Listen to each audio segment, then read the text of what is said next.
Welcome to Raising the Roof with Rhoden and Joe.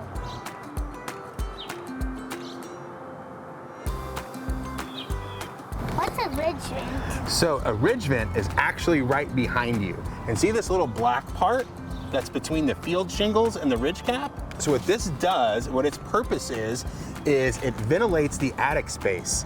And it's the most efficient way to do it. Why did they have to like put this right there? Like look at the other ones, they don't have it right there. Why isn't it down there? Because it can only go on the ridge where the two peaks meet.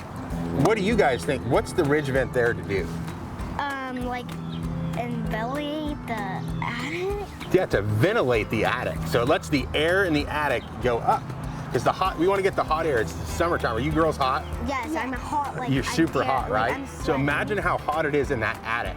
And that hot air, it needs to get out of the attic space. So this is how it gets out? Yeah, so when it gets out, does it like get onto here, or is it just because it's summer? I think it steams up into the air. It just goes up into the air like a fart in the wind. Is there any vents, other types of vents for roofs? Yeah, see, on our neighbor's house, there's box vents, which are turtle vents. They're very inefficient compared to the ridge vent. That means they don't work nearly as well.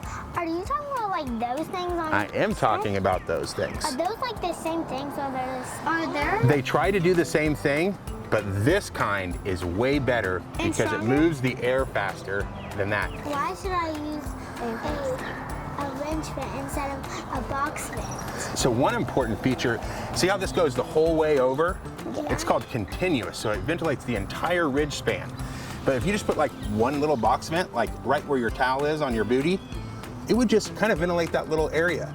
But see this does that whole area right there instead of that little bit. Thanks for watching.